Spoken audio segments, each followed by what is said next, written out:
Check. Check on two.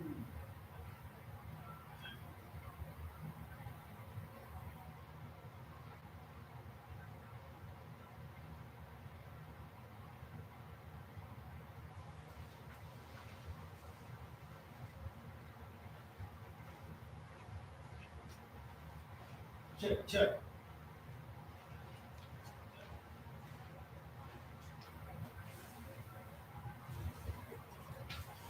Check.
before that, we started using transportation, but I wasn't sure if you still did, It almost got started several times, but okay? it works.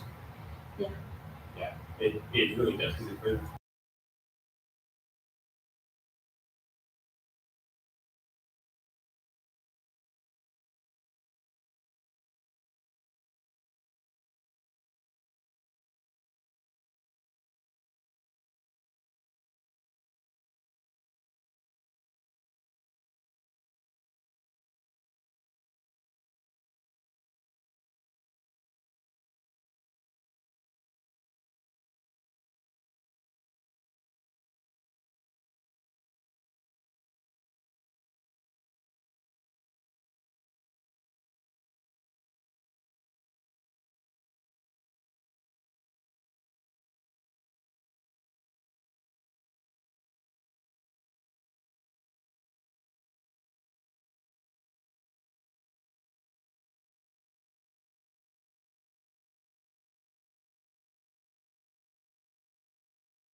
She said,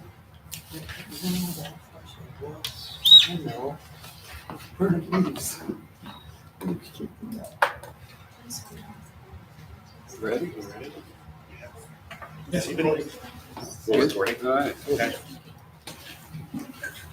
All right, welcome everyone to our Board of Education meeting. This meeting is being held in compliance with the Open Public Meetings Act. It is open to the media and public. Notices were duly posted, and the meeting was advertised in Hunter County Democrat and Courier News. Formal action may be taken. Can we get a roll call vote? Mrs. Cassidy. Here. Mrs. Fiore. Here. Mr. Lopes. Here. Ms. Spencer. Mrs. Byborski. Ms. Rad. Here. Ms. Ryan. Here. Ms. Pinto. Here. Mr. Rizzo. All right, can we stand for the flag?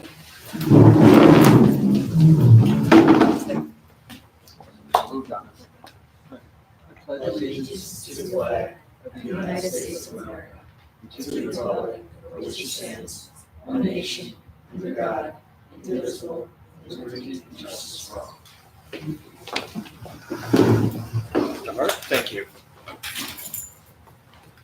Good evening, everyone. Welcome to our March 11th board meeting. Under the superintendent's report tonight, I'm going to take a moment and introduce Patricia Reese from the New Jersey School Boards Association. The board will recall that as part of one of the board goals, we are looking at some governance training for the full Board of Education, and that includes reviewing Robert's Rules and some more information about parliamentary procedure. To achieve that goal, we lined up Patty to come tonight to do a presentation on Robert's Rules, which is very much like some board members may have seen back in the October workshop, which was a great workshop on Robert's Rules, and it really helps board members stay focused on the work of the board at each board meeting. So Patty from New Jersey School Boards Association is going to begin tonight's presentation. Thank you. Thanks, Ria. I can't duplicate what happens at workshop, primarily because that's a highly interactive program. And the other side of that is the two people that did that have recently retired. So it's being revamped, but it will be their next workshop because it's very very well liked. If you could get to the beginning of the slide. You can use it, Oh. you can just turn it on. You can just turn it Oh, on. turn it on. Minor technicality. Is that the top of this button?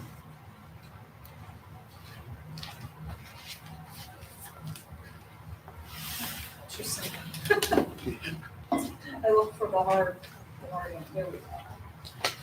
There we go. Most of the presentation is about Robert's Rules, which is also known as the parliamentary procedure, and we use the Robert's Rules version of that. A little bit about chain of command, but mostly about Robert's Rules. And I know I have 40 minutes, about 40 minutes, so I am going to do the expedited version. I handed you each a packet. There is a lot of information in there. There's cheat sheets, there's how to make a motion, there's a brochure that we have, and I'm always available for questions, certainly now, but email or phone call also works. So this is really just going through the basics of Robert's Rules of Order and parliamentary procedure. So what is parliamentary procedure? It is a system that allows the board to conduct business in a fair and democratic manner using proven set of rules, not laws, but rules, guidelines on how to run an efficient meeting that gets your business done. Parliamentary procedure, Robert's Rules, provides structure to the meeting. It helps keep the order, and it gives everyone the opportunity, the majority voice and the minority voice, to have take part in the discussion. As I said, you have the majority, but also important is to allow for the minority voice to be heard.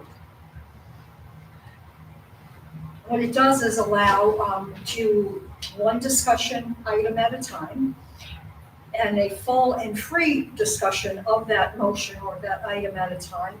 Every board member in the discussion has equal rights. Nobody has any more rights than anybody else in the discussion. The discussion, however, is led by the board president. They control, kind of like the air traffic controller of the meeting. Again, carries out the role of the majority and respects the majority. And it merges or integrates individual voices or personalities into a collective discussion for the vision of the organization. Robert's Rules is based on motions, a series of motions, and we'll go through some slides on what those motions are and what they mean. And the key to using Robert's Rules effectively is to learn what those motions are. And I will say some of the cheat sheets in there, when I was a board member, especially when I was board president, I kept right next to me, just to help flow the meeting along. Now, back in when I was on the board right next to a Branchburg, and years ago, we were a highly divided board.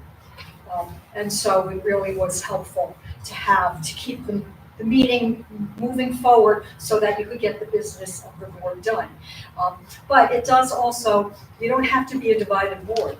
Using Robert's Rules helps structure the meeting so that the board can get their business done in a timely manner.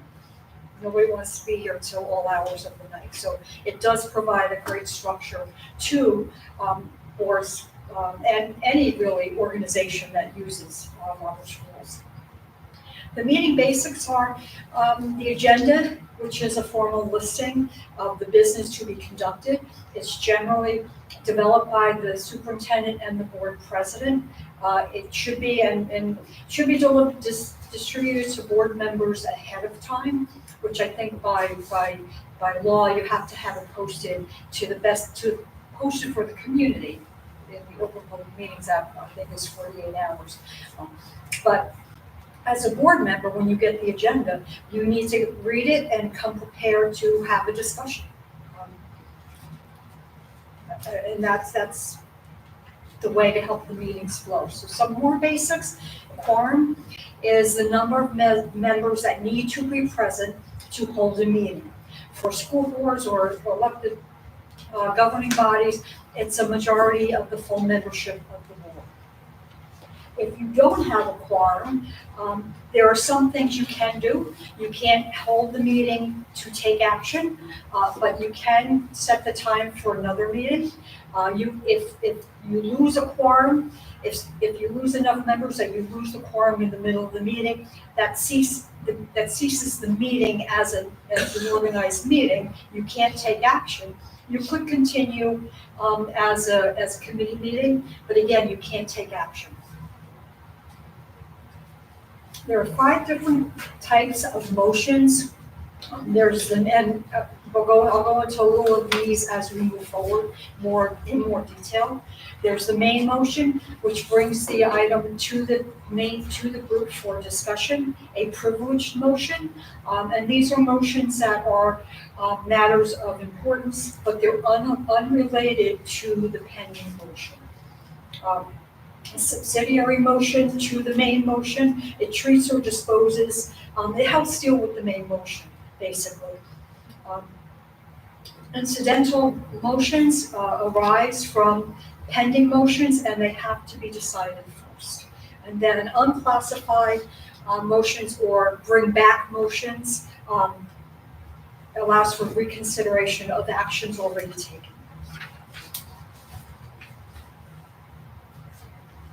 So a main motion introduces a principal subject, and you can only have one main motion open for discussion at a time. And you have to dispose of the main motion before you move on to another motion. Main motions require a mover and somebody to second it, and a majority vote is required of those present. Also in there, as we get into votes, there's a 5-page document that identifies by statute what votes need how many, whether it's full majority, 3/4, what they call a supermajority. I thought it would be very simple when I looked it up. Oh, well, I thought there was only 5 things that needed a supermajority. Yeah, there's 5 pages of different ways motions are. So take a look at that and help you, but I'm sure your BA knows what you need a supermajority for, what vote needs what. So in processing a main motion, somebody makes the motion, they're recognized by the chair gives them the floor, they make the motion. The motion, if it needs a second, because some main motions need a second, but some motions don't need a second. Then the chair restates the motion, and then the motion is now, the topic is now open for discussion amongst the board. They take whatever time they need to discuss the motion, and then if there's no further discussion, it says the chair, the board president, restates the motion and then calls for a vote, calls a question. And then the vote is taken. And whatever it is, the result is announced. So now that we've talked about how you bring a motion forward, how you debate a motion. Once it's open for discussion, it's moved and seconded, the president can then recognize each speaker as they see fit to give them a chance to speak about the motion on the table, for or against or whatever it is. Keep the discussion confined to the motion on the table and not to other subjects. During the debate, it's really should avoid having all this backtrack. Sorry, I'm trying to go faster. I'm losing track. When you have the discussion about the motion, all your comments should be directed towards the board president who's running the meeting, not to individual board members. Avoid using their names because the discussion is not about personalities. It's about the issue at hand. And sometimes that's hard to do, but it really does help everybody get their thoughts out on the table for discussion before you have to have a vote.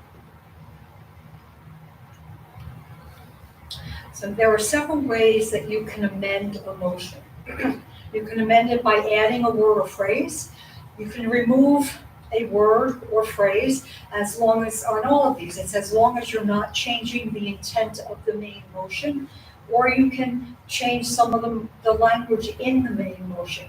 Again, as long as you're not changing the overall intent of the motion. It's considered a subsidiary motion. Again, that's not the main motion, but it pertains to the main motion on the table. There can only be one main motion on the floor at a time. So just for example, somebody moves that makes a motion to amend the main motion to read, whatever they amend it to read. Somebody seconds that main motion, and then the board president goes, the motion to amend the main motion, and they read what the amendment is, has been made and seconded.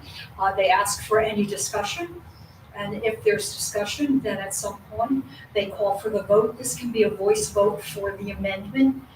Some main motions require a roll call or voice vote, but the amendment can be a voice vote. And then, they take the voice vote, and the results are announced. Just note that when you vote for the amendment before you vote for the main motion. So that last example was voting on the amendment. Now you have to go vote on the main motion. And at that point, the board president will read the motion as amended and what the amendment is.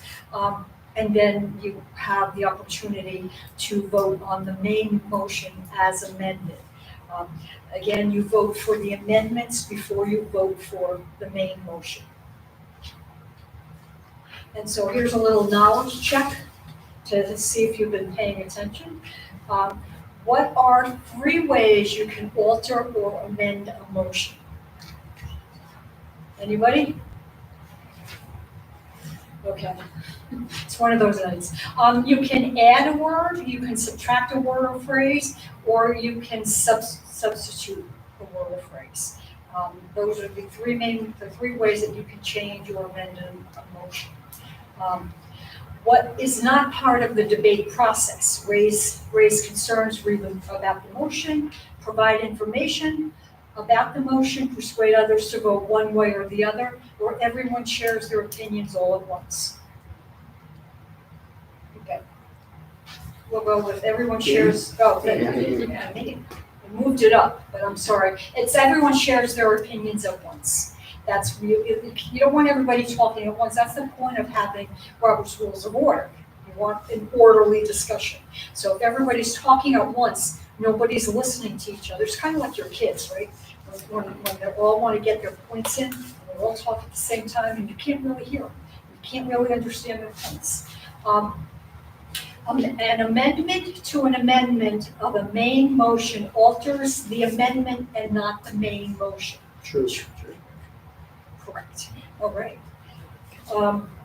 So here are some other subsidiary motions, and these they're considered subsidiary because they help the board to deal with the main motion.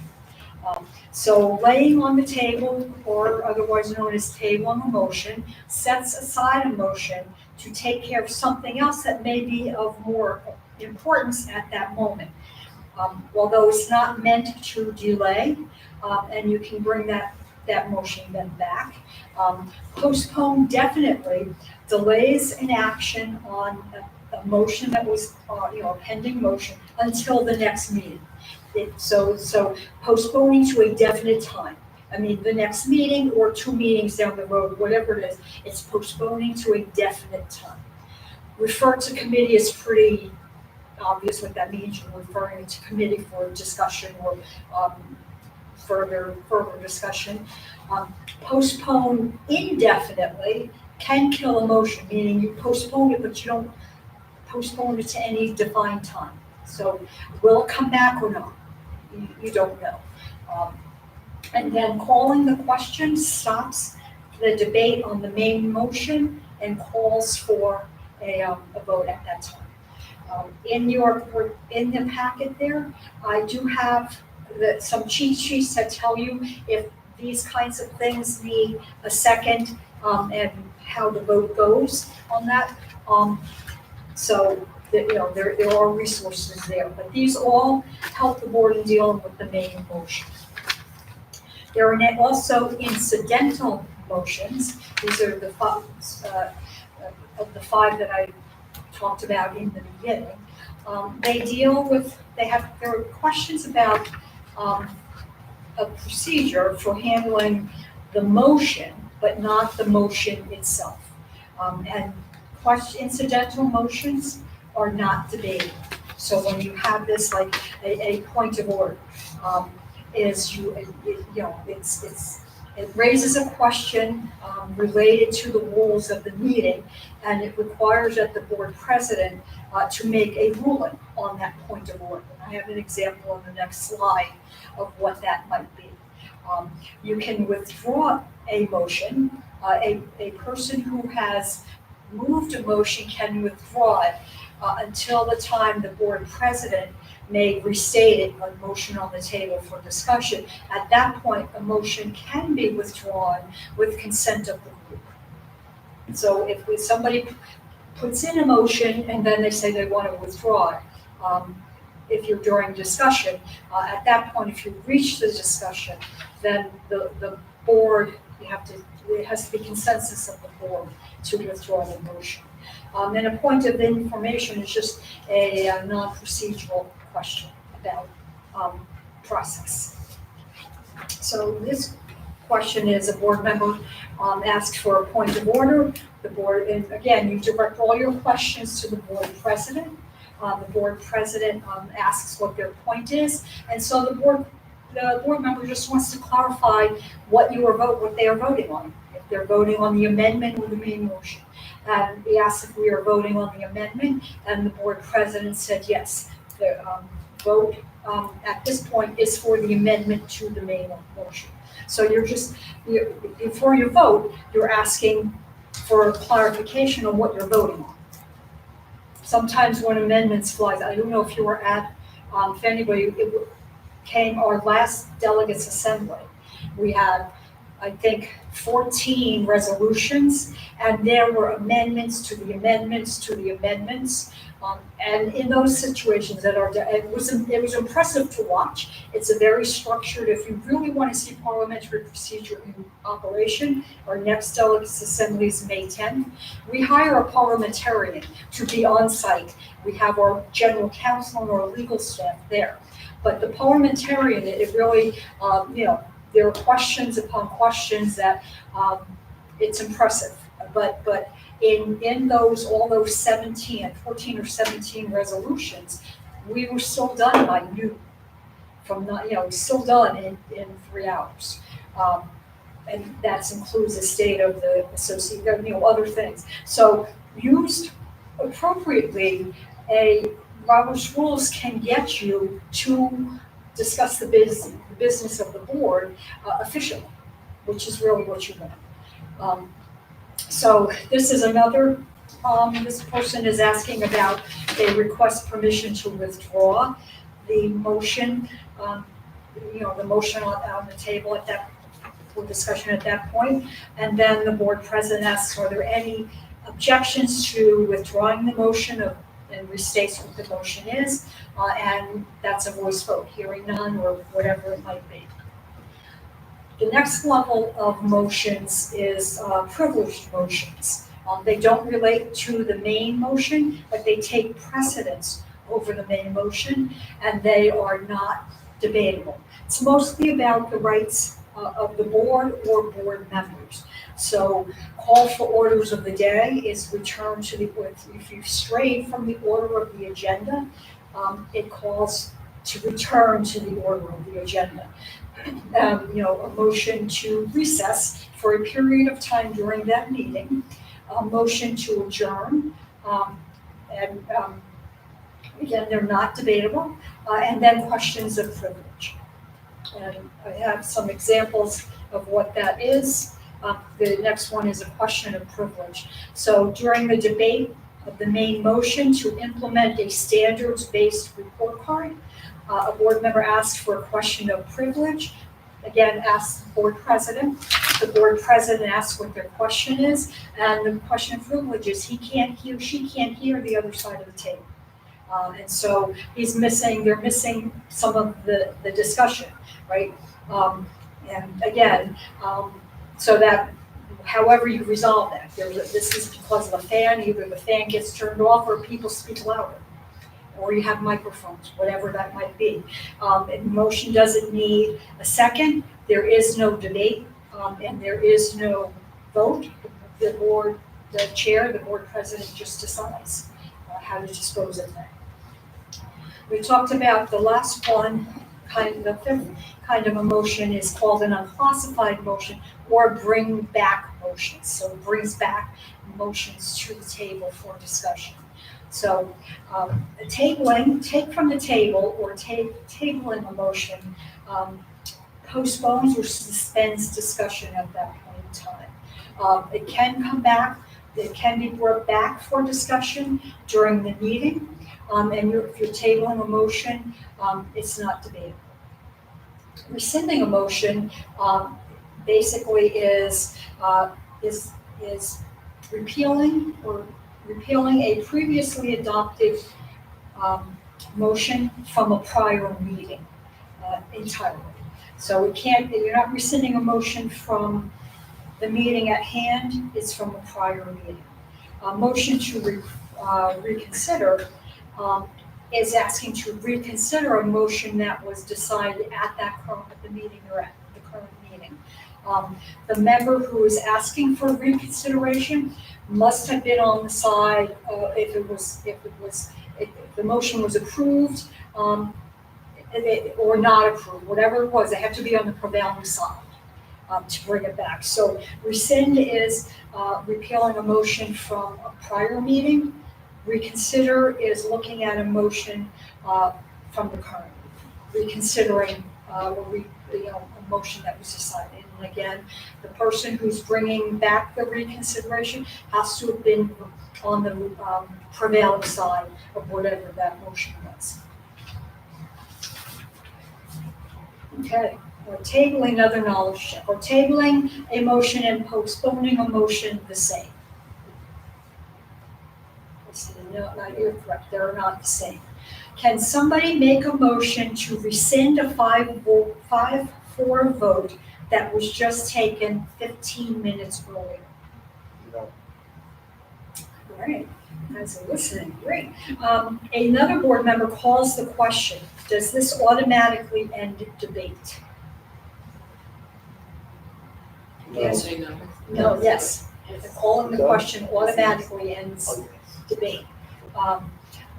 At my board, we had somebody that, if the discussion was going on too long, he just called the question, which means it ends the debate and you vote on it. It got to be quite frustrating, because he had a low level of tolerance for things like that. And now, and then he went on to serve on the elected municipal governing body. So, which motion is not, which of the list is not considered a type of motion? This was confusing. See? It's actually subsidiary, because the main motion is the motion. This is, subsidiary to the main motion. I know that was confusing. I had to look that up 3 or 4 times, like, wait, but that's what it is. So we'll go on to voting methods. There are several voting methods, as you see listed there, for motions at a meeting. And again, I will refer you back to, there's a 5-page sheet in there that talks about voting requirements of different kinds of voting. But these are just some of the examples, and it just depends on what the motion is. If it's somebody that you're hiring, that requires a certain level of response, whether it's 2/3 or 3/4. Some are just what we refer to as a simple majority, which is a majority of those who are present. Then there is a majority of the full board. So if your full board is 9, and whatever that vote is for a full majority, well, if you only have 7 members present, so you would have to have, if the full majority is 5 of the 9, you would have, if you only have 7, you still have to get 5 of the 7 to pass, unless it's a super majority. And again, 5 pages of examples for that. Another way to vote is to simply not vote by abstaining. And they're not considered a vote. They look at member conflicts as opposed to recusal. These are recusal is if you have a legal conflict, primarily. Member conflicts are, you see some examples, there's not enough information to make a decision. Whatever you feel uncomfortable making that decision at that point, it's not a yes or a no. It's just an abstain, it's like in the middle, not anything.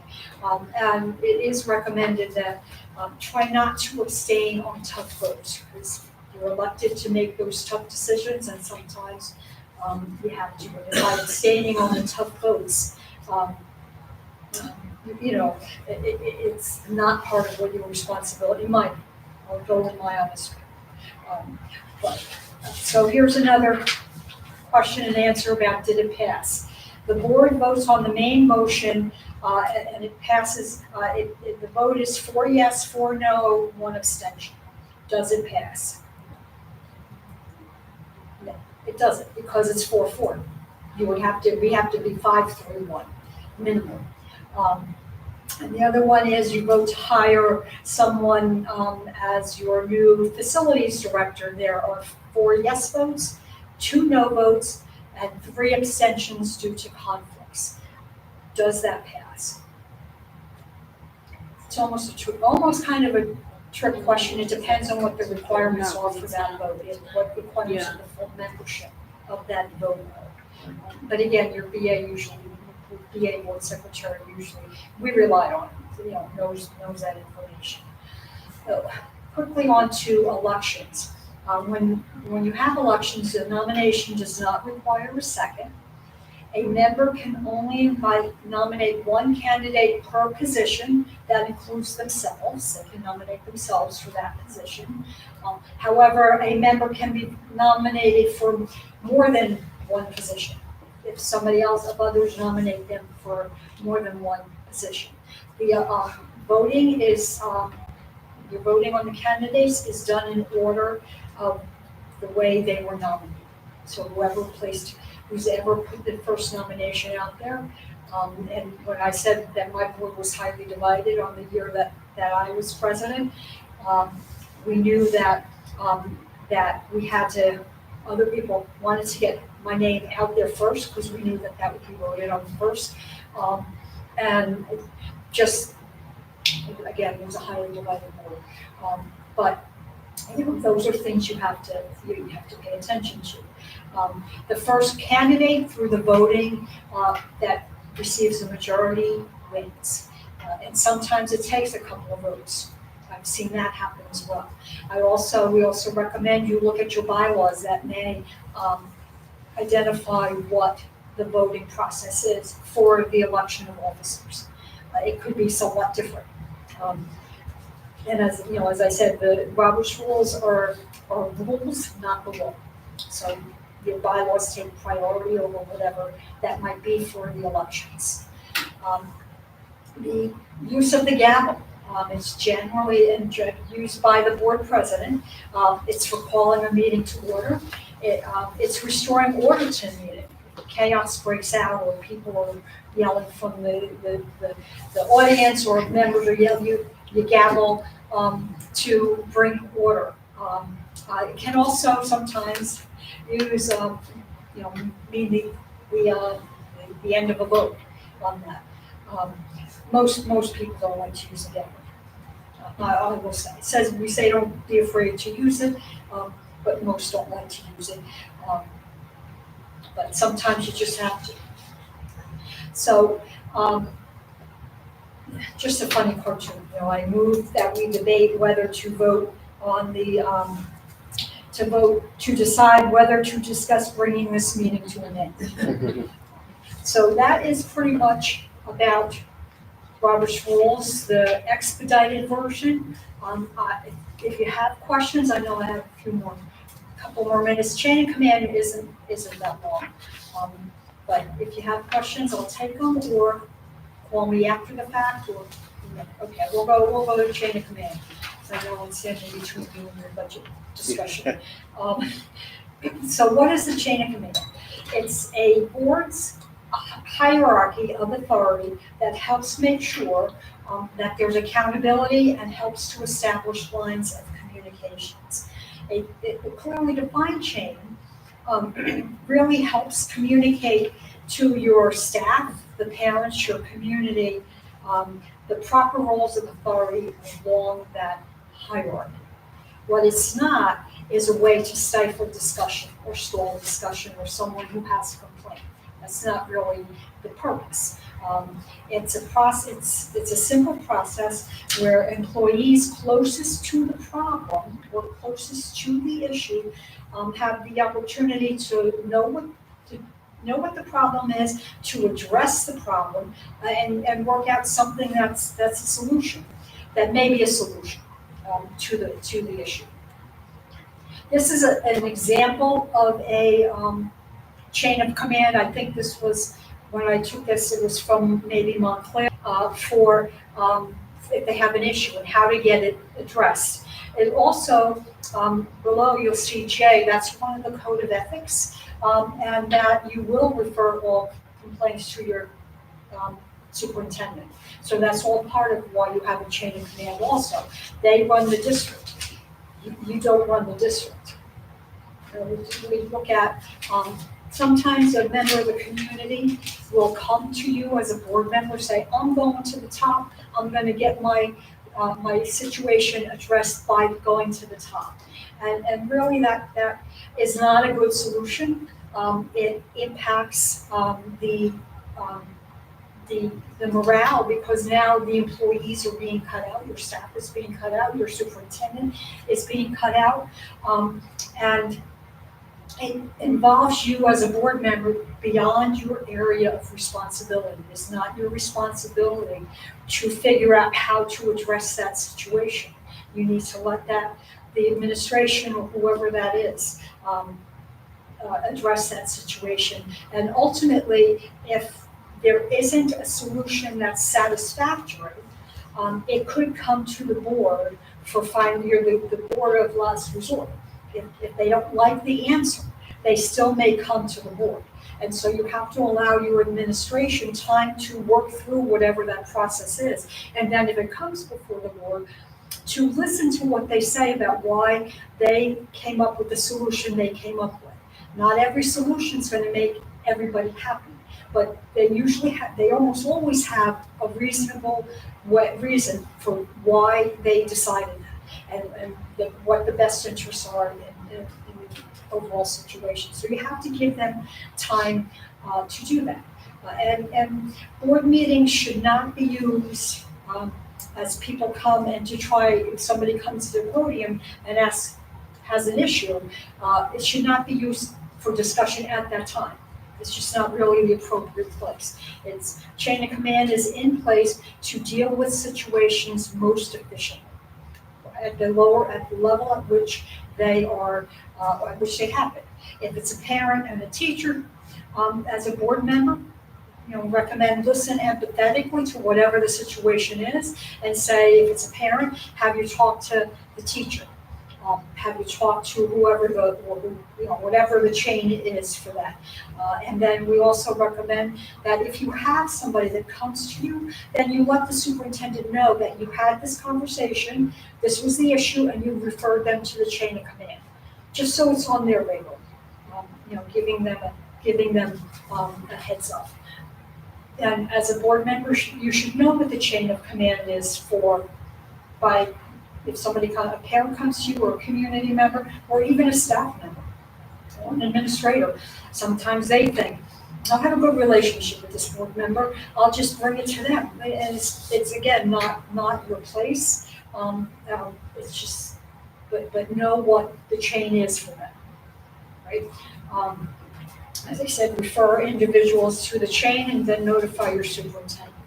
And that, in a nutshell, is chain of command. I did it too. I did.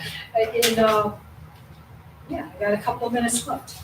But anyway, if there are, I know you're moving on, but if you have any questions after you read everything, feel free to email me or call me. You can get my information. I forgot to put my business card in, I'm sorry. My information on the website to do it. Thank you very much for sharing that with us. Thank you. Thank you for coming out tonight. Appreciate it. Did anybody have any questions before Patty leaves, or any questions about parliamentary procedure or chain of command? Thank you. Okay, thank you. Oh, yeah. Patty, before you, thank you. I appreciate that. Before you leave, we do have one question. Around this time of year, the board engages in the self-evaluation process. We'll discuss that a little bit more in new business, timelines and dates and everything like that. Can you just give us a quick primer of the process, what it looks like? For the board self-evaluation. Not the superintendent eval, but the board It's self-eval. superintendent evaluation, okay. No, No, board not superintendent. board self-eval. We'll do that first, and then they do the superintendent Okay. eval. So So- board self-eval. It's something kind of exciting. We've revamped the board self-evaluation for the first time in 15 years. It reflects more of what we feel a board member of board does. It does have a section for board goals. If you have board goals, your president inputs them. If you don't have board goals, there's a checkbox that you don't have.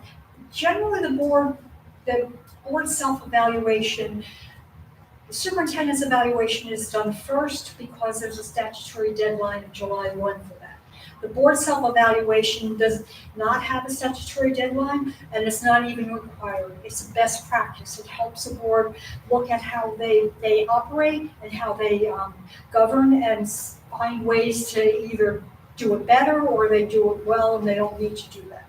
So that timeline, generally boards do the board self-evaluation over the summer because it's a slower period of time.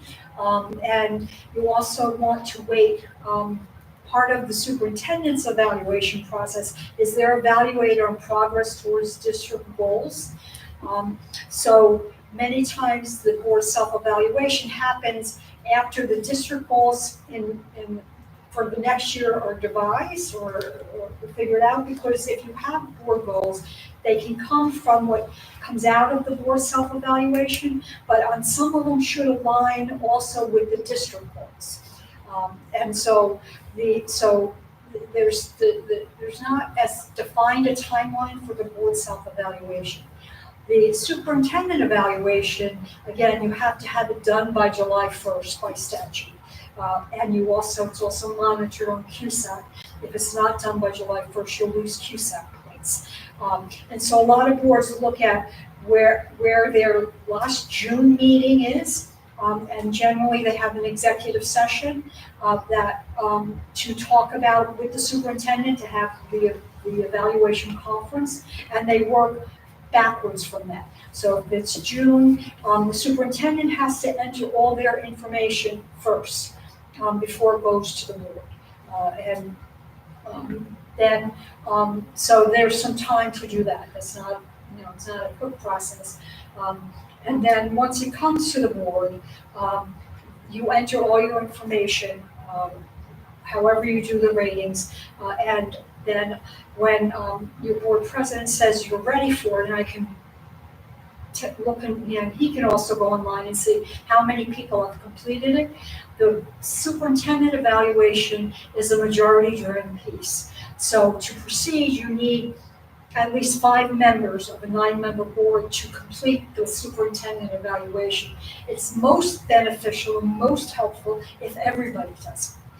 That's really the best practice, is to have everybody. And when you're ready to proceed, I give some info. I send an email with information with a link to access the reports for the board president, and it's a compilation report.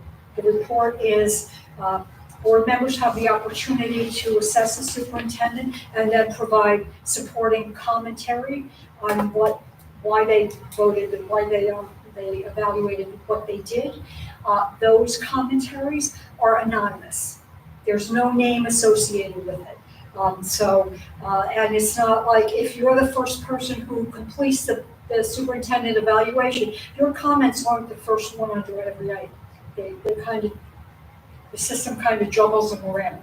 So the only way somebody would know it was you is if you identified it was you in the conversation, or your voice, your written voice is very similar to your regular voice, but there's no name identified next to each one of them. And then when the president gets that information, they generally write a rough draft of a written narrative. That then brings it to the board in executive session. And there's 2 meetings that you have to raise the superintendent. It's this one where you're going to discuss the evaluation and come up with the majority opinion of the board for the written narrative. And then whatever people's input is, and your board president works on whatever that input is. And then you want to schedule your evaluation conference with your superintendent, again, before July 1st. And again, it's a majority written piece. So if there's a minority voice, the conference is the time to express that, but it will not be in the written narrative. That's the way the process works. Well, just as an aside, the superintendent evaluation that we have devised, we worked on in collaboration with New Jersey ASN. So we feel that both organizations feel it does really reflect the duties of your superintendent. So it's progress towards district goals, and then there are 6 leadership standards that you assess the superintendent. Is there any other information you might want? No, I think that's everything. We have an item under new business to talk about the self-evaluation process, and I guess as a board, we should discuss if you want to do the board self-evaluation first and then and get it done before the superintendent evaluation, or if you would prefer to go through the superintendent evaluation process and maybe save the board self-eval for June or July when we have a little bit more time. In my newsletter to all of you in my view goal, I outlined the superintendent evaluation process, backtracking from our June board meeting to our May board meeting, and then everything in between that needs to be done. So we can talk under new business if that's okay with everybody. Yeah. And on our website, on the homepage, on the landing page, if you go down, scroll down, there is quick links, and there is a link for the evaluations, and there's all sorts of information, a webinar that you could view, frequently asked questions, and all sorts of information that might help you proceed in both superintendent evaluation and the board self-evaluation. And you would then, it was in that place that you would then access those evaluations to conduct your own, to input your own. Again, the superintendent evaluation will not, even if you click on that link, nothing will be there until your superintendent finishes their inputting their information. After they hit submit, there's a 48-hour grace period that they have, that they could make any adjustments to it that they see fit. And then at the end of 48 hours, you will all get an email, which automatically generated email with the link. Only question I might have is if you have any conflicted board members. If you're conflicted, meaning you have a relative that works within, a family member that works within the district, you are not permitted to take part in superintendent evaluation. If you have anybody, if you let me know, we can mark that in the system, and the link will not be active for them. But that's the only. Thank you, Patty. You're welcome. That's great, very helpful. Yeah. Okay. Larry, could you please bring up the budget presentation? And can I trouble you to hand me the clicker as well, please? Thank you.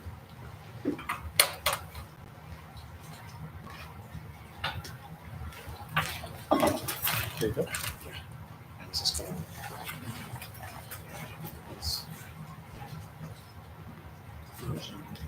Maybe that's good, yeah. Okay. Mr. Bowman and I are excited to bring to you tonight the tentative budget for the 25-26 school year, which is next school year. And it sounds like it's a little bit early, but this tentative budget needs to be submitted to the county by next week. And then our final budget needs to be approved on our April 29th Board of Education meeting. So there are a couple more steps in the budget process, but the majority of the work from the administration is complete as of now. And the proposed budget that we are going to give to you tonight, barring any changes from the county office, is very close to what you'll be voting on in April as well. This budget represents a reflection of this past school year, but also a prospective look at some of our goals for next school year as well. And I like this budget time of year and this budget season because it really, between now and April and May, it's really nice to start to look forward to what we have coming into next year or next school year, which is really cool. It's a very exciting time of year. So every time we enter our budget process, we start with a number of goals.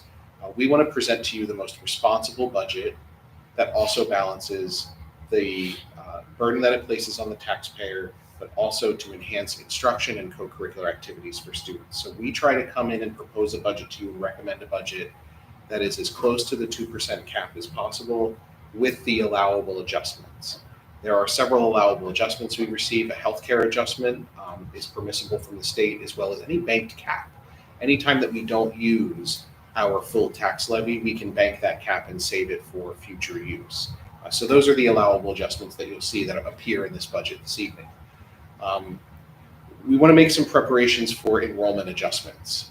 Preschool enrollment, but we also want to keep an eye on some of the housing developments that are going up in our community, particularly the housing developments at the White House, the Camelot development, the White House side of town, and then the Diaz property on the Three Bridges side of town. It is a priority of the administration and the board to keep class sizes low, particularly in grades K through 2, K through 3, where students need more individualized one-on-one attention, where literacy in math, early literacy and numeracy skills are critically important. Of course, we want to provide a well-rounded experience for students with extracurriculars and co-curricular activities, as well as electives at the middle school. And we are rounding out our 5-year strategic plan, and next year we're going to gear up to set another 5-year strategic plan. So we have taken that into consideration for next year's budget. So as we take a look at enrollment, the trend that I'm noticing in enrollment, if we look at our anticipated enrollment for 25-26, and then sort of the second paragraph is what our current enrollment is right now, is enrollment is either stable or increasing slightly as we go into next year, which is good news, right? Increased enrollment is a good thing. We're in the job of education. The more students that we educate, I see as a positive thing for the district. So 1366 we anticipate for next year. K through 8, 1365 is our current enrollment right now, and that will fluctuate. That's 1366. More kindergarten registrations will happen between now and June. Move-ins will likely happen over the summer. So we may see an increased enrollment of 10 or 15 students between now and next year, potentially K through 8. Pre-K enrollment, we are booming in preschool.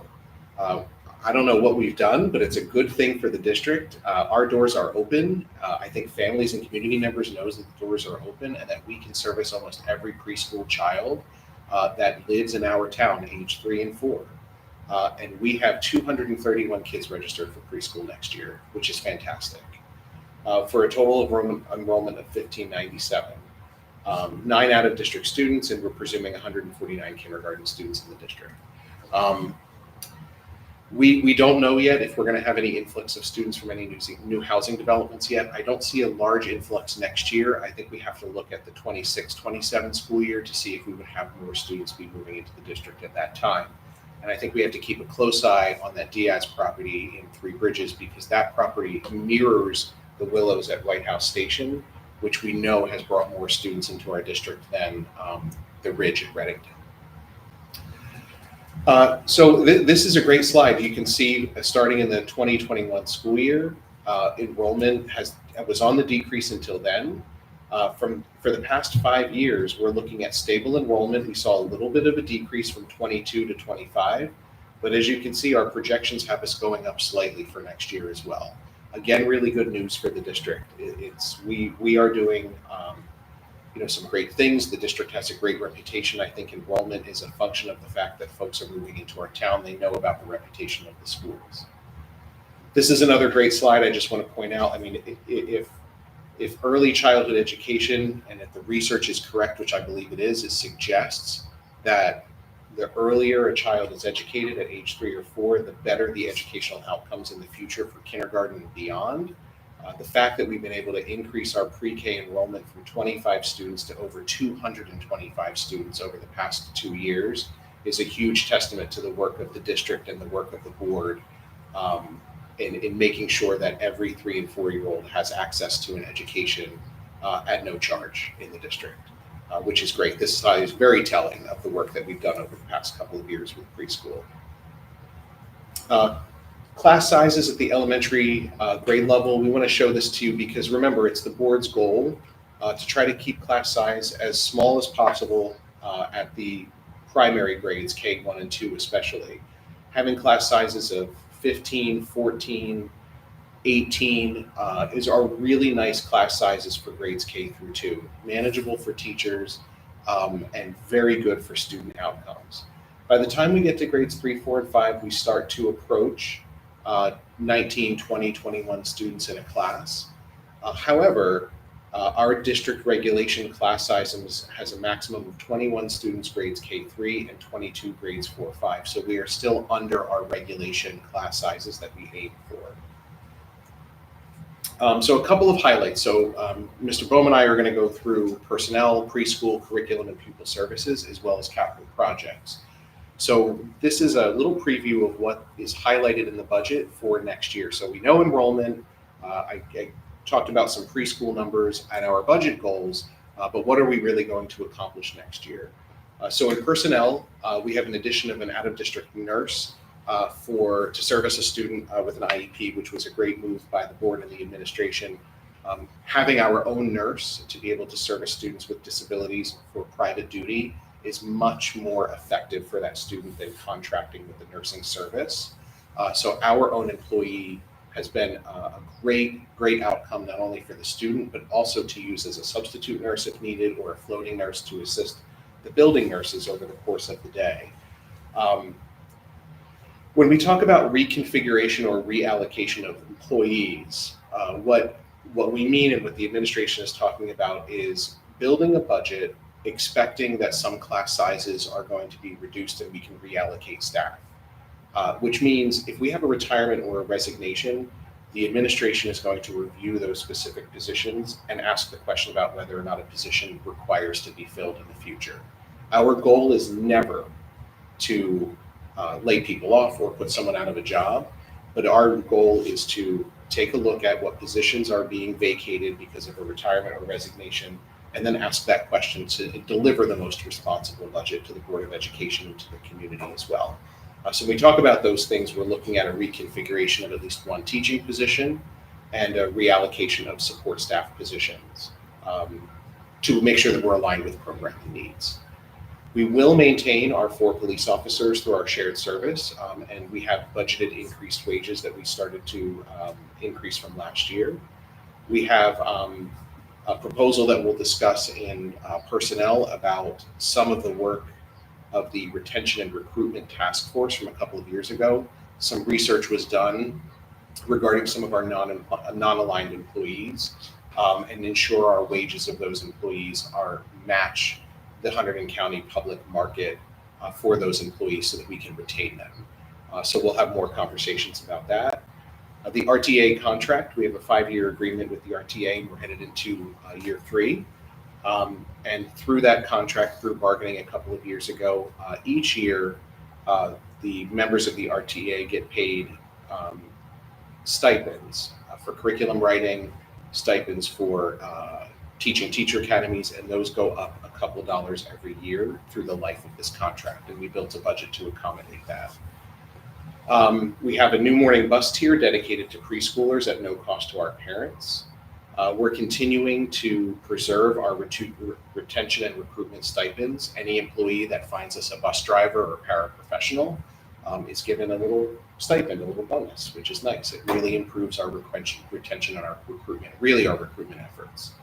And we are sustaining the employee assistance program for employee wellness. This was something that we agreed to when we had ESSER funding a couple of years ago. And the Board of Education, the administration felt like this employee assistance program was an important piece for our employees, and we're going to maintain this within our budget as well. Preschool expansion, we have free preschool, a 6-hour day for 3 and 4-year-olds. Right now, we have confirmed that we had budgeted for 14 classrooms. We discussed with the state about using any carryover funds that we had to open other classrooms. 231 kids is beyond the 210 students or 210 seats that we have.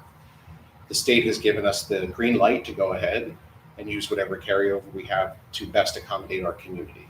So we'll be talking in the personnel committee about an additional preschool teacher so that we don't have to turn any parents away. If they have a preschooler they want enrolled, it's our goal to open up enough classrooms to make sure that we don't have to go to a wait list. It's really the fiscal responsibility of Mr. Bohm, the commitment of the state and of Mrs. Beagle to make sure that we can make this happen, and our partnership with the private providers is going to allow this to happen. They're giving us the room to grow. So I do believe that preschool parents in the community are a little anxious about it, but I am hoping that we can send letters out soon to tell folks to rest assured that we're hoping to have a spot for every 3 and 4-year-old for next year. We're talking about the creation of a preschool supervisor through reallocation of existing staff to be funded through the preschool PEA funding, preschool bus aids for transportation. We're looking at, so there are several required positions. We have to have a preschool coach, an intervention specialist, a community engagement specialist.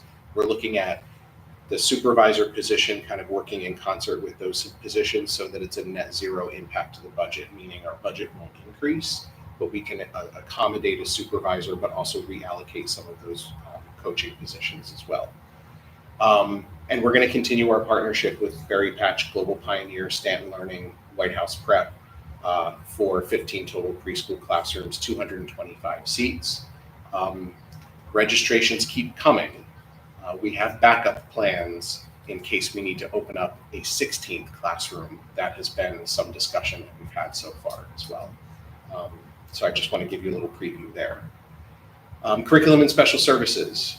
So we're going to continue self-contained and special education programs for students with disabilities. We have autism programs, ERI programs, which is emotional regulation and impairment programs, previously known as behavioral disabilities, and LLD programs, learning and language disabled programs, as well as preschool disabilities programs. We're going to continue these very important programs for our students and our life skills program as well. This not only keeps students in the least restrictive environment, which is their home district, but it also is a net savings for the district because we can grow our programs in-house and we don't have to send students to private schools. We're going to continue our extended school year program over the summer. We have several curricular initiatives that the curriculum supervisors reviewed in the February board meeting. We're going to look at English language arts and math to see if any adjustments need to be made there. No big revisions are coming this year to language arts and math. We don't want to do that to the teachers again. Both of those big revisions happened this past year, and they're adjusting and the teachers are adjusting nicely, but they have feedback for us. And if there's some feedback we can incorporate into those curriculum documents, we want to do that. There are some new textbooks, like decodable text for language arts. Math, we are purchasing the grades 6, 8 EdGems kits. In science, grades 4, 5. We will be purchasing Amplify Science, health textbooks to accommodate the middle school schedule, as well as a handwriting pilot that's happening right now. Selection will be made by the end of the school year for a handwriting program for grades K1 and cursive for grade 3. Our mental health services are going to be maintained. We have our behavioral health counselor at the middle school. We're going to continue with one behavioral health counselor through and at the middle school and 3 behaviorists district-wide in our employee assistance program. We've provided a lot of support for our English language learners through our sheltered English instruction program, which is more of a curricular and programmatic initiative. And we have implemented this year half-day breakfast and lunch service, primarily for all students, but primarily in recognition of our free and reduced lunch population and students that really came to school on early dismissal days looking for their meals. And we want to make sure that we accommodate those needs for those students. And then finally, really exciting work that we have coming next year is the development of the district's new strategic plan. So I'll be talking with the board over the summer and early in the fall about bringing someone in, doing some workshops over the course of probably late winter to launch some new strategic goals and what do we want to see out of the next 5 years here in Readington. And with that, I'll pass it over to Jason to talk about some of our capital projects coming up this summer. So first up is the referendum, which the board voted on and approved on February 25th. I won't go through the 91 slides again, but just to highlight that we're talking about 83 construction projects at 4 buildings, which is a tremendous amount of projects. And if it passes, it will reduce the local tax levy compared to what everyone is currently paying. So a great bang for your buck. And hopefully we'll talk about that in a few minutes, the actual referendum date, and have a good website to see more on the actual projects and cost of each project.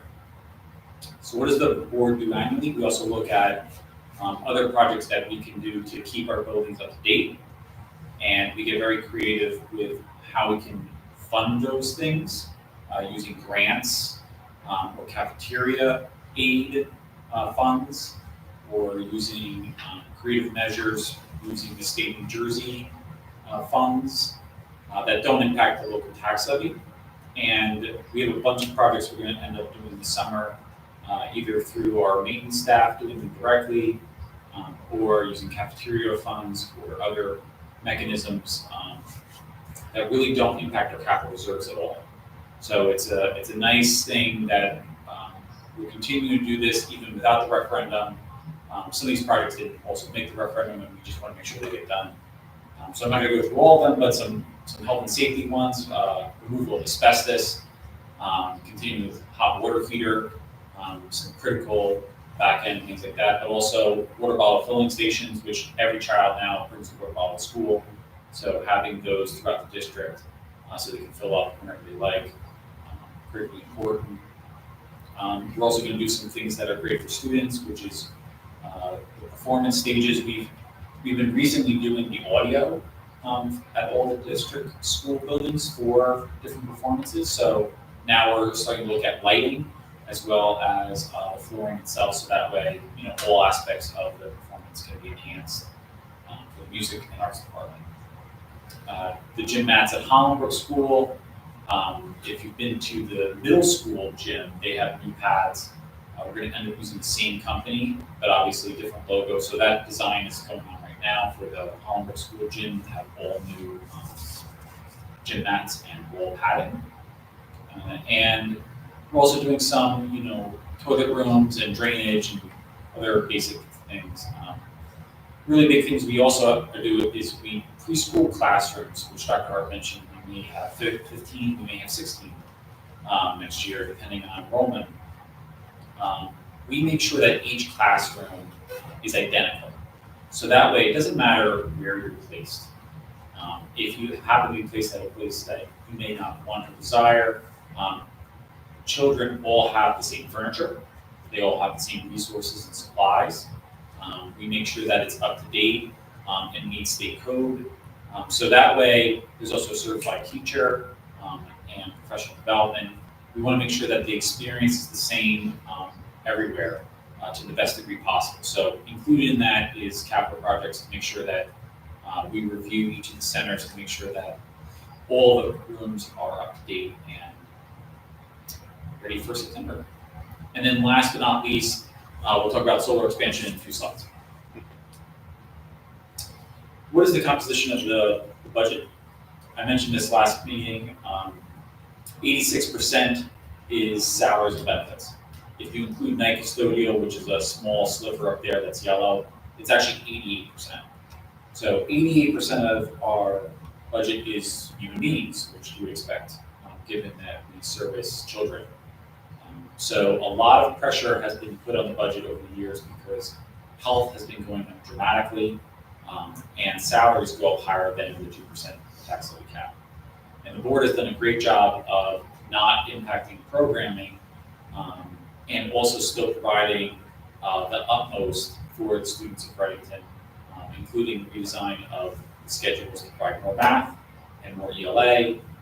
So it's another great job by the board to for this coming year budget to keep things as best as possible moving forward, despite not raising taxes and being cognizant of the taxpayer.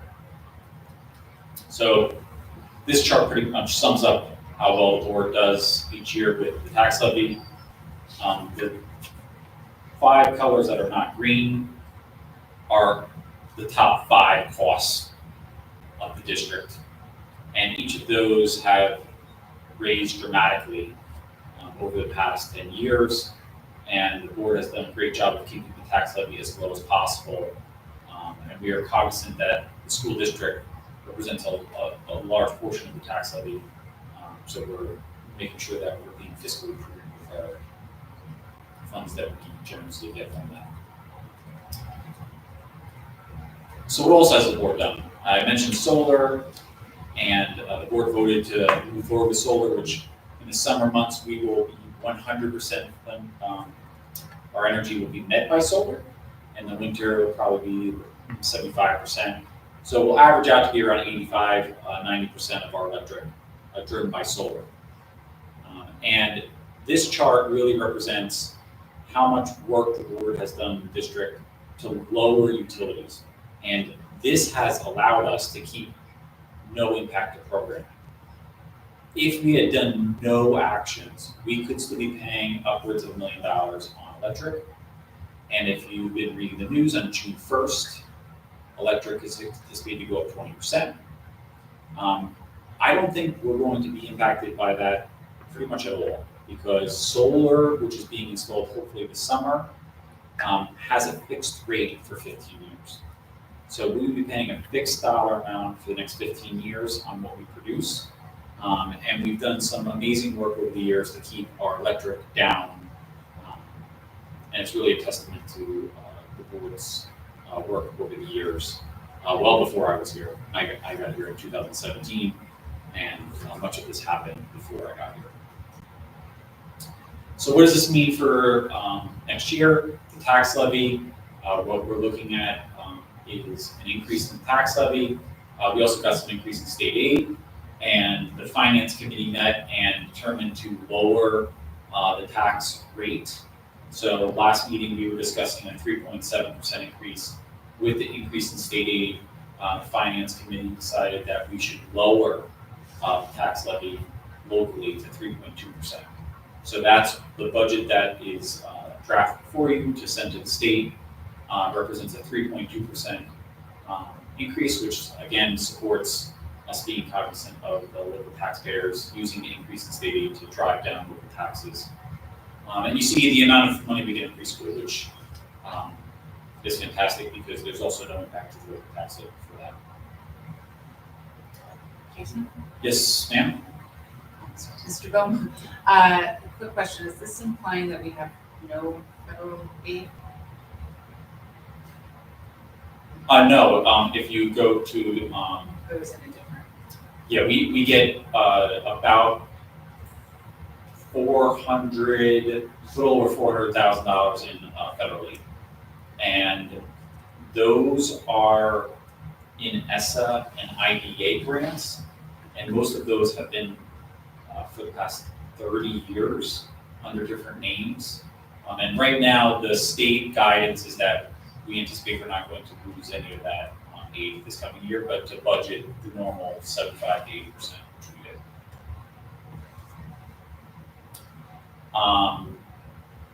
This is our debt service, so we talked about this with referendum. Our debt's expiring in a year and a half. So this amount of taxes will become zero if the referendum doesn't pass, but hopefully we'll replace this with a lower dollar amount so we can fund 83 projects. What does this mean overall? 3.2% tax levy increase. So you can see we've been between 0% and 3.2% for the past 10 years, excluding 1 year. So done a very good job at keeping taxes down.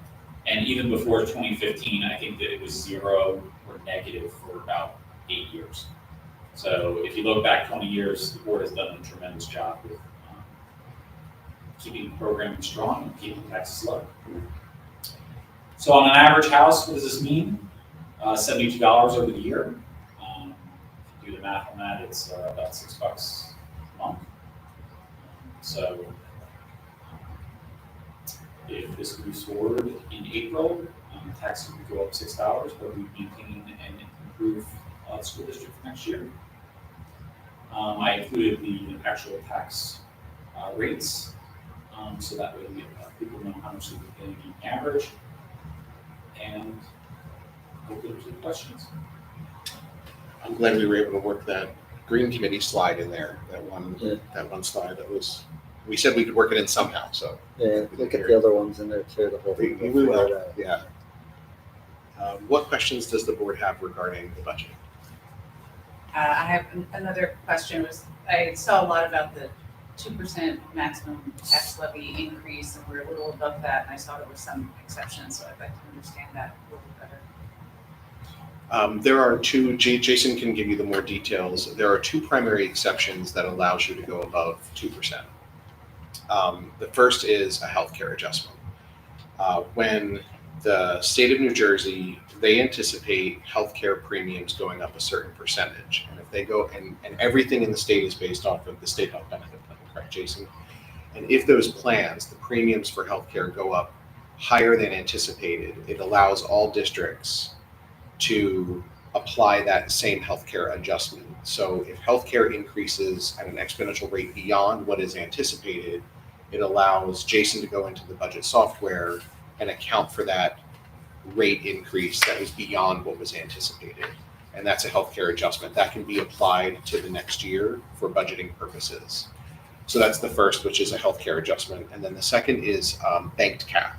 So as you look through our budget history, there's times where we didn't use the full 2% banked cap, or maybe we didn't use a healthcare adjustment or waiver when we qualified for it, or an enrollment adjustment if we qualified for it. Anything that we qualified for over the past several years that we did not use in budget planning becomes something called banked cap. That sits almost like in a bank account, like as banked cap, if you will, and it stays there for 3 years. And if you don't use it, you lose it.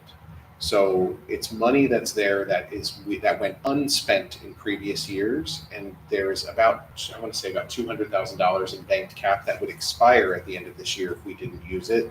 So we thought it'd be prudent to use that banked cap in addition to our healthcare waiver in order to go up to the 3.2%. So it does allow us to go beyond the 2% to 3.2%, but it's those two adjustments that allow that. Did my non-BA head capture that? All right. Yeah, all right. And those two items are actually on the agenda we're voting on, but you have 310 and 311. Yeah. So if you, Thank you. Great question.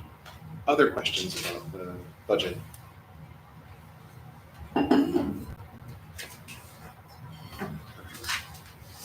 So next steps, tonight the board will vote on the tentative budget. That vote allows Jason to submit it to the county. Once we get county approval, when we meet at the end of April, then it is final budget hearing and budget approval. So that's the business that's in front of the board for this evening. But also is the referendum vote date, which we have to vote on tonight as well. Larry, could you switch over to the referendum presentation? As a preview to this, we've been in referendum discussions for the better part of the year, and even previous boards before some of you were on the board, we knew that this debt was coming to expire. And what we're tasked with was two major things with the referendum. First, we had to discuss the projects, which we did and we voted upon last time. But the second big thing the board has to do is decide what date do we want to put the referendum out on the ballot, out to the public as a question. I've had previous opinions thinking that having voters focus on just the one question at a time in a September election or January or March or something like that was a positive thing for us. The one thing that's changed really from looking at the fall is the fact that the September election date is September 16th. And referendums require a lot of lead time, in my opinion, for a communications campaign. And September 16th, I just picture myself, right, as a dad coming back from the summer, starting up the school year, parents coming back from the summer. September 16th sounds like an awfully early time to ask community members and parents to focus on a school matter. So we're going to be proposing to the board for this evening that our public vote for our $38 million referendum, which would essentially lower taxes for the community, to select a November date. And what we did is kind of went through, the administration made a kind of a pros cons chart. The pro for September, right? The nice thing for September is if we can focus voters on the one question, that's a positive thing. We can really just have folks go out to vote for that one question. However, you can see in red that there are some concerns with the September date being September 16th, the fact that there's an additional cost to a special election. We wouldn't have enough time to do what we anticipate we'd like to do, like public walkthroughs of the buildings, to have the public in our community see the buildings. We wouldn't have as much time to communicate to the public, and oftentimes fewer members of the public turn out for special elections. If we go to November, the pass rate is similar, slightly higher. There's no cost to the district. It's a well-known date, so there's much higher turnout, which means if we really put this issue in front of the hands of voters in Reddington Township, hopefully they show up to the ballot box having their mailer or some information knowing how they want to vote. We can take the time to do public walkthroughs through September and October, invite members of the community and the public to come through our buildings, see the proposed projects that we've identified through our building walkthroughs. There is more public turnout, and it would allow me, along with our communications consultant, to plan at least 6 to 8 weeks, if not more, of a public campaign to really get the word out, starting hitting the ground in September. So, I've gone back and forth about this, but my recommendation that we put on the agenda tonight for you is to consider a November election or a November ballot, putting the referendum on November, knowing that we can have a strong campaign, hope that it passes and that it moves forward, but know that we have other opportunities if it doesn't pass in November to hear the voter, revise our proposals, and go back out if we need to. Jason, is there anything to add? Are there any questions from the board or anything that you want to discuss in terms of the proposed election date? Put it on the ballot. I wish I had my crystal ball to know how it would turn out, but I don't. But I think November is probably our best bet. I think it gives us more time to really communicate to our community. And I think that's a good thing for us. If there are no questions, that's my superintendent's report. Yeah, thank you very much. Okay, our next section on the agenda is public comments for items on the agenda. So, no one in public, anyone on phone, on the internet? Nope. Okay, move on to the next. All right, approval of administrative reports. We have two motions to adopt 1.01 and 1.02. Can I get a motion and then a second? I motion Ellen? Second? Okay, any discussion? Mr. Bowman? Mrs. Cassidy, Yes. Mrs. Fiore, Yes. Mr. Lopes, Yes. Mrs. Bogorski, Yes. Mrs. Rad, Yes. Mrs. Ryan, Yes. Mrs. Demento, Yes. Mr. Rizzo. Yes. Passes. Okay, next item is approval of minutes. Motion to adopt 2.01. Move Ellen? Second? All right, any discussion? Mr. Bowman? Mrs. Cassidy, Yes. Mrs. Fiore, Abstain. Mr. Lopes, Yes. Mrs. Bogorski, Yes. Mrs. Rad, Yes. Mrs. Ryan, Yes. Mrs. Demento, Yes. Mr. Rizzo. Yes. Passes. Okay, finance and facilities. We did not meet this month, so we don't have a committee report, but there are quite a few items. Dr. Hart and Ms. Baum went through most of them during the presentations. So a large part of them is obviously the bill list that we've done, the other items that we talked about, the budget, some statutory things as well.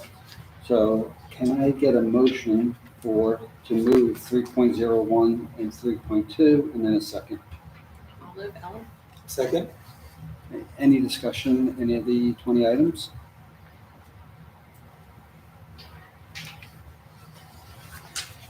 Okay, Mr. Bowman? Mrs. Cassidy, Yes.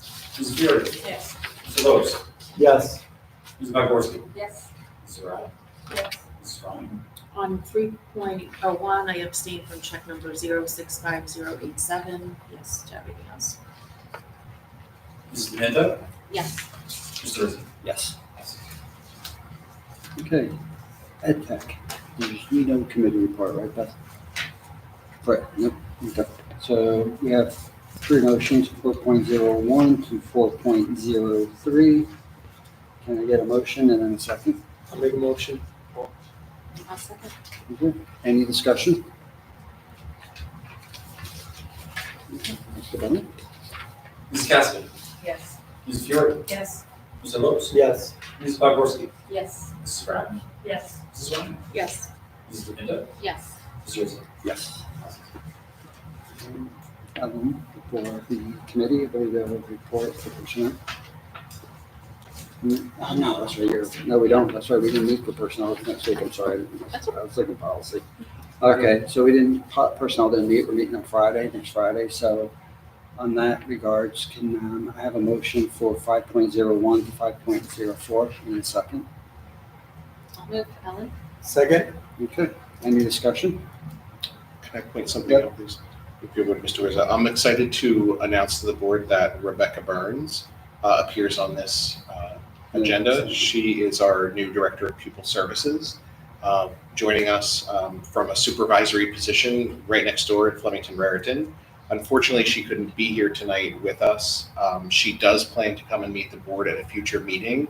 So I would like to just point it out that we have a new Director of Pupil Services. She couldn't be here, and I will introduce her to the board at another board meeting, but we're very excited to have her join us come July 1. Thank you. Any other comments? Okay, can we get a vote? Mrs. Cassidy, Yes. Mrs. Fiore, Yes.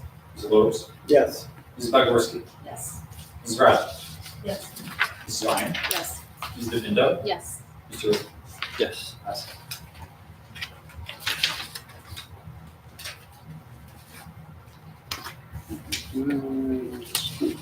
I guess there we are. Thank you. We have a report, right? Yes. The Policy and Communications Committee met on February 24th. We first reviewed our policy review rubric. The committee reviewed the policy tracking document. Over the past month, each committee member reviewed the bylaws in the policy manual and made notes and suggestions on bringing them up to date, ensuring they support current laws, statutes, and code, as well as meeting the district's needs. Dr. Hart will draft the edits and bring them back to the committee for further discussion and review, and ultimately to the full board for first read. Many bylaws only required minor edits. However, the following bylaws required a little more involved revisions. Bylaw 0134 for board self-evaluation. Further define this bylaw to include language showing our commitment to conducting a self-evaluation each year, ensuring accountability to the public, and to improve our board function each year. Bylaw 0141, board member number and term, include language to clarify the majority vote of the remaining board members of the board. Bylaw 0145, board member resignation and removal, include language to cover voluntary resignations. Bylaw 0153, annual appointments, to have more extensive list of appointments to include board attorney, attendance officer, psychological examiner, insurance broker, etc. Bylaw 0167, public participation in board meetings, to clarify the language regarding the time limit mentioned to better reflect how our meetings are conducted. Bylaw 0171, duties of the board president and vice president, to include language to further clarify and add additional responsibilities of the board president. Bylaw 0174, legal services, include more specific language regarding maximum amount and who is responsible for the log, and specify which information should be included in that log. The following bylaws have been recommended to be abolished. Bylaw 0131.1, Ed Tech Committee. This is covered in policy 0155 under board committees. And then also bylaw 0147, board member travel expenditures. This content is covered in policy 6471 for school district travel. The following bylaws require further discussion in committee. Bylaw 0155.01, board member participation of board meetings using electronic devices. This was created for the unique situation that COVID presented, and we need to see if it still serves a purpose to the district. Bylaw 0168, recording board meetings. Further discussion is needed to see if language should be included regarding board member recording of committee meetings, etc., and also if this should include AI tools. Bylaw 0169, board member use of electronic mail and internet. Further discussion is needed to see if we include language regarding social networking sites in this policy, or if we add a separate policy to cover it. and bylaw 0175, contracts with independent consultants. Further discussion is needed to see if we should add this to our bylaws. Then we went on to discuss the cell phone policy. Um, The committee reviewed results from the cell phone policy survey, which revealed that staff and parents strongly believe that cell phone use has an impact on student achievement and mental health and well-being. The majority of students who participated also indicated that they feel cell phone use has an impact on their mental health and well-being. And then sample policy 5516.01, student use of wireless communication devices, including cell phones. This policy states that students are prohibited from using wireless communication devices during the school day. Students may use wireless communication devices before or after school, while on school buses, or during co-curricular activities. Nothing in this policy shall prohibit a student from using a wireless communication device for a purpose documented in a classified student's individualized education plan or a plan developed under Section 504 of the Rehabilitation Act of 1973.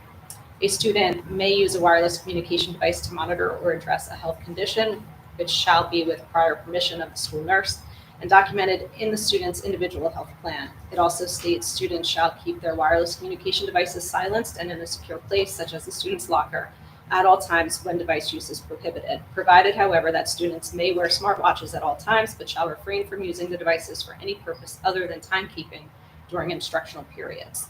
The committee agreed that this policy should move forward to first read. The committee also agreed that if this policy passes the full board, that a review of this policy should be conducted in 6 months to see if the implementation and practicality are working well. Alert 234 for policy 511 and policy 8500, eligibility of resident and non-resident students and food service. This was tabled until the next committee meeting due to time constraints. And then we discussed the key communicators meeting. It is scheduled for March 25th. Dr. Hart shared with the committee that the key communicators meeting is scheduled and there's good participation so far and responses are still coming in. We also reviewed the SMORE feedback. Dr. Hart shared the results of the SMORE newsletter survey. 100% love it and 0% prefer the other version. And then the agenda items is policy 5516.01. Our next meeting is for Monday, March 24th at 4 p.m. Thank you, Evelyn. Okay, so we have one motion to adopt 6.01. Can I get a motion in a second? Motion. Second? Okay, any discussion? Mr. Bowman? Mrs. Kessler. Yes. Mrs. Fiore. Yes. Mr. Lopes. Yes. Mrs. Bogorski. Yes. Mrs. Ryan. Yes. Mrs. Ryan. Yes. Mrs. Beninda. Yes. Mr. Rizzo. Yes. Okay. Is there any unfinished business we need to discuss? Okay, all right. New business from the board. I know we're going to discuss board self-evaluation after Patty's presentation and the timing of it. Does anyone have any thoughts before the superintendent report, after July? Any preferences? The only thing I noted was, I noticed last year we did it at this time. It was this meeting that it was brought up, and then it was completed by the end of April, so I didn't want to miss this opportunity. And then, but I'm open to discussing and moving it if needed. I was going to say Yeah. the same thing, Mrs. Pinto. We did it around this time last year, and the timeline-wise for the board, it's helpful to do one or the other. You don't want to do both the superintendent eval and the board self-eval at the same time. So it's helpful to separate them. The only other thing that I would bring up, whether the board wants to do it now and get it done before you do the superintendent eval, or whether you want to save it until June after the superintendent eval, I think it's helpful if we're going to do a retreat in July for, Judy Wilson or Patty or whoever's going to come in July to talk with us about setting goals for the following year. It would be helpful to have it complete. That's my only suggestion. Whether we do it now or in June, I would just say, let's get the results and give them to whoever comes to visit us in July so that they have the results. What's Any the other thoughts? timeline? When do we start the superintendent eval? So the April 29th board meeting is that Tuesday board meeting. I share progress toward district goals, and then we go into executive session and I walk you through the documents that I put together in that Google Doc. If you prefer the Google Doc, I'd like to just use the Google Doc again. Yeah. Go through it. And then the specifics are in my bugle, but what I'll say is it starts that April 29th board meeting. Board members have roughly 2 weeks from that board meeting to complete the evaluation so that Mr. Rizum, Mrs. DePinto can put everything together and then come back at, I want to say it's the May 10th board meeting, and discuss all of the comments and all of the evaluation with the full board without me here. And then from there, it's up to the board president and vice president to put together the final document. So really the full board is done with the work by that May board meeting, so we could probably launch the self-eval by the end of May and have the month of June to do it, or you can do it now. Either way, it's really up to you. After that May board meeting, the only thing that it's really on David and Ellen have to put together the final doc for the superintendent eval. And you've got about a month to do it, because it doesn't have to be done until that June board meeting, but it's completely up to, that's the rough timeline.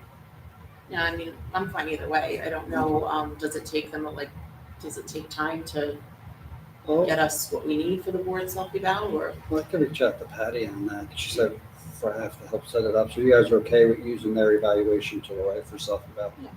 Okay. All right, so I'll just reach out to Patty and get that started. Yeah, I think it's just a link that she Yeah, sends to you, really, as far as I remember. And then she compiles everything, we'll send a report to us, and then we do what we want with it. We could probably do it now, I guess, right? You guys okay with doing it Yeah, now? I didn't notice any issue with it last year doing it at this time. It's a simple We want to be survey, yeah. consistent. Okay. Okay. Exactly, put some information up the board goals and stuff, so. Yeah, right. I don't know if we did that last year, though, either. If we did board I think she goals. said there's a new form. She That's said. right. Yeah. They changed it. Yeah, so now there's a new form, yeah. It's, all right, so I'll just reach out to her, get the details. So we'll plan on doing it sooner rather than later. Okay. So we get that done prior to we begin the superintendent report. That's good. Anyone? One advantage of delaying it until potentially June is we have a few members who've been on the board for roughly, month? Month and a half, maybe 6 weeks. If you delay it till June, those members might have a little bit more to go on to evaluate the board that they've only been on for a very short amount of time. And maybe we'll get better, more self-reflective input if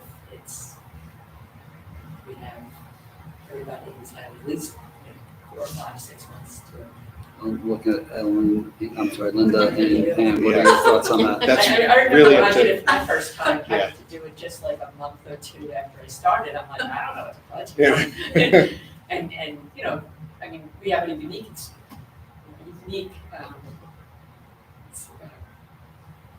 that the board president is brand new.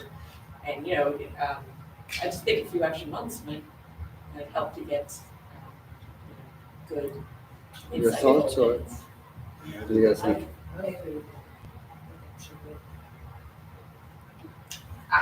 I would prefer a little bit more time to get my feet wet and feel a little bit more comfortable with answering questions. And I'm not quite sure what the questions were. I was prepared in my governance training on the superintendent evaluation, but I don't really have an idea of what's. There's a link on the SBA report. One of the things they gave you is they give a sample one, I think.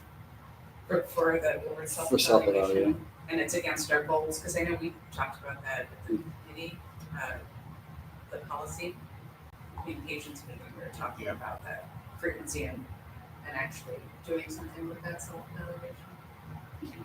All right, so with the light of this new information, started after the May meeting in June. I mean, I was in the same boat last year.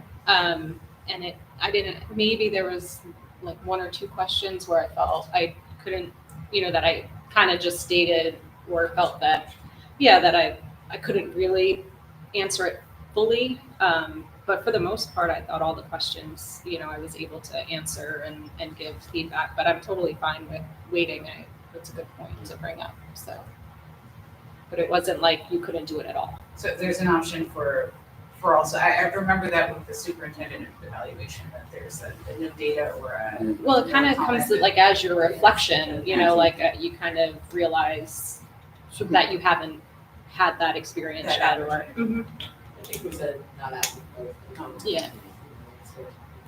But, that was just something I was thinking, Yeah. but it certainly can be done. I mean, Yeah, we've always done it in April, and so every new board is everybody who's something new. It's just, this is, I think, the third of the board this year, which might be more than usual. Kind of different. Okay, any thoughts from the left side of the table? No?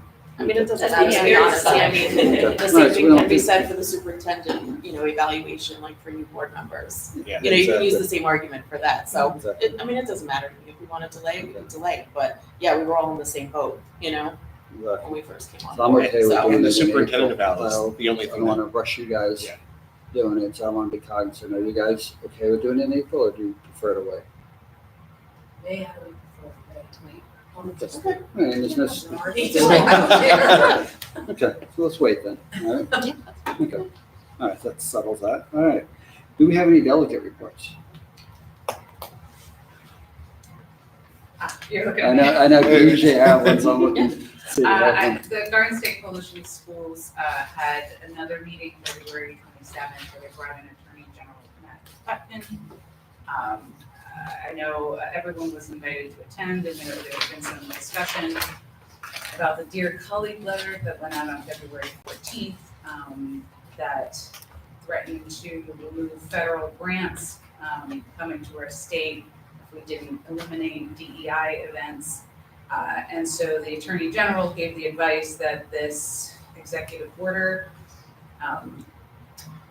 was written in rather arbitrary language. It wasn't very clear. It has no legal basis. It bypasses congressional input on spending. Reiterated that the 10th Amendment supports states' rights to educate for their prerogative. And they advised not reacting to it, and then when there are actions that take place, that we would just consult the Attorney General, and he would proceed forward with the appropriate action. But for example, he was giving some examples of things that might be coming up, and here we're celebrating St. Patrick's Day on Monday, and that was an example of a cultural event where we're being inclusive of a group of people. And do we want to cut out all of those events in a knee-jerk reaction to an unclear and not legally based executive order? So that was his advice. All right, excellent, thank you, Pam. Okay, our next section is comments from the public on anything on or off the agenda. And There's nothing on the chat. yeah, okay, all right, so the next item is executive session. So I'm going to have a motion to adopt the following resolution. Resolve to adjourn to executive session in accordance with the Sunshine Law to discuss HIBs for approximately 30 minutes, at which time the board expects to return to public section where action will be taken.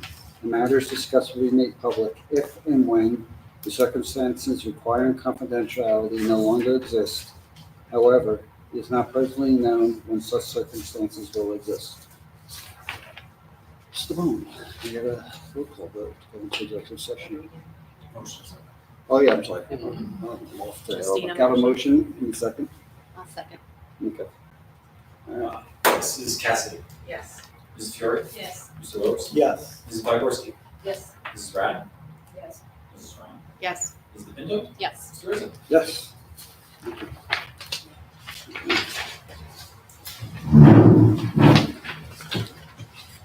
Roll call. Roll call. That's the go for the agenda.